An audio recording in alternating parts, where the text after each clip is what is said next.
అమెరికాలోని సియాటల్ నగరంలో దాదాపు 3 ఏళ్ల క్రితం చోటు చేసుకున్న ఘటన అది. తెలుగు విద్యార్థిని జాహ్నవి కందులపై పోలీసులు వ్యవహరించిన నిర్లక్ష్యం ఖరీదు ఓ నిండు ప్రాణాన్ని బలిగొంది. అయితే తాజాగా ఈ కేసు కీలక మలుపు తిరిగింది. ప్రాణాలు కోల్పోయిన జాహ్నవి కందుల కుటుంబానికి అగ్రరాజ్యం అమెరికాలో న్యాయం జరిగింది. అసలు జాహ్నవి పట్ల పోలీసులు ప్రవర్తించిన ఆ నిర్లక్ష్యం ఏంటి? 3 ఏళ్ల తర్వాత జాహ్నవి కుటుంబానికి జరిగిన న్యాయం ఏంటో తెలుసుకుందాం. కర్నూలు జిల్లాకు చెందిన జాహ్నవి కందుల వయసు 23 సంవత్సరాలు. ఉన్నత విద్య కోసం 2021లో అమెరికాకు వెళ్లారు. సియాటెల్లోని సౌత్ లేక్ యూనియన్ ప్రాంతంలో ఉన్న నార్త్ ఈస్టర్న్ యూనివర్సిటీలో మాస్టర్స్ చదువుతున్నారు.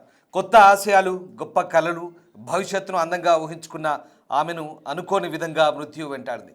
2023 జనవరి 23 రాత్రి జరిగిన రోడ్డు ప్రమాదంలో జాహ్నవి కన్న కలలన్నీ కూడా ఒక్కసారిగా ఛిద్రమయ్యాయి. రోడ్డు దాటుతున్న సమయంలో వేగంగా దూసుకొచ్చిన పోలీసు పెట్రోలింగ్ వాహనం ఢీకొట్టింది. ప్రమాదంలో జాహ్నవికి తీవ్ర గాయాలు కావడంతో అక్కడికక్కడే ప్రాణాలు కోల్పోయింది. ఈ ప్రమాదంలో జాహ్నవి ప్రాణాలు కోల్పోవడానికి ప్రధాన కారణం పోలీసుల ర్యాష్ డ్రైవింగ్ అంటూ తేలింది.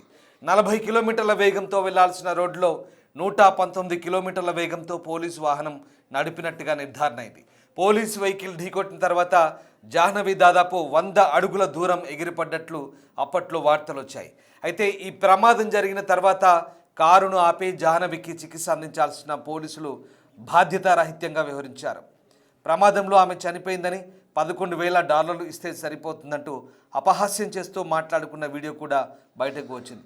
దీంతో పోలీస్ ఆఫీసర్ డానియల్ అడరర్ తీరుపై విమర్శలు వెల్లువెత్తాయి. జాహ్నవికి న్యాయం చేయాలంటూ ప్లకార్డులు పట్టుకొని రోడ్లపై నిరసనలు కూడా చేశారు. ఈ విషయంలో భారత్ కూడా అక్కడి అధికారుల తీరును తప్పుపట్టింది. దీంతో ఆ పోలీసు అధికారులను విధుల నుంచి తొలగించారు.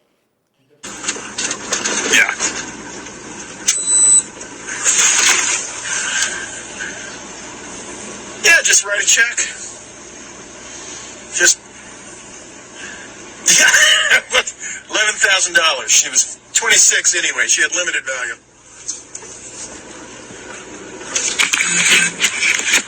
Up on the hood, hit the windshield. Then when he hit the brakes, flew off the car. But she is dead.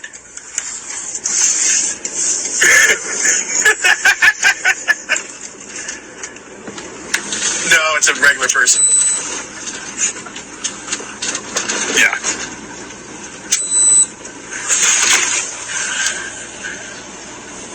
Yeah, just write a check. Just $11,000. She was 26 anyway. She had limited value.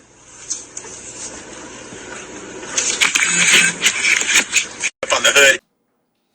అయితే తాజాగా ఈ case అక్కడి కోర్టులో విచారణకు రావడంతో ఇరుపక్షాలు గత వారం తమ వాదనలు వినిపించాయి.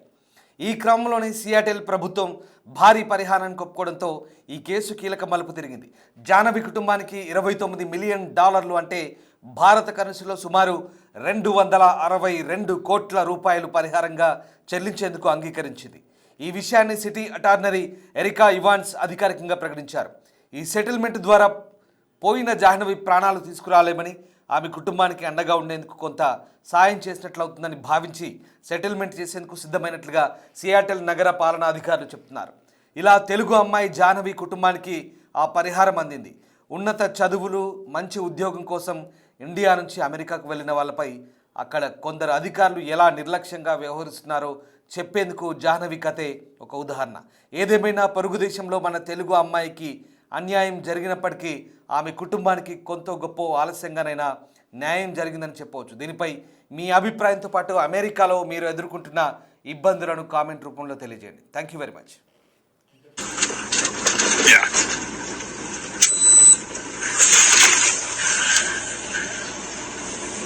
Just write a check.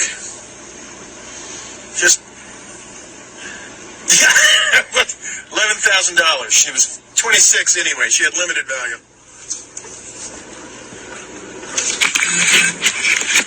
Up on the hood, hit the windshield. Then when he hit the brakes, flew off the car. But she is dead.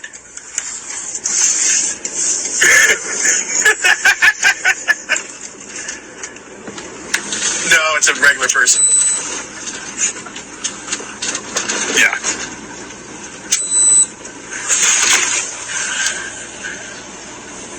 Yeah, just write a check.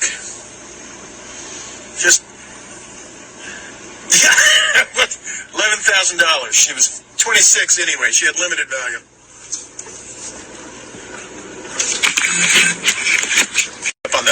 Up on the hood.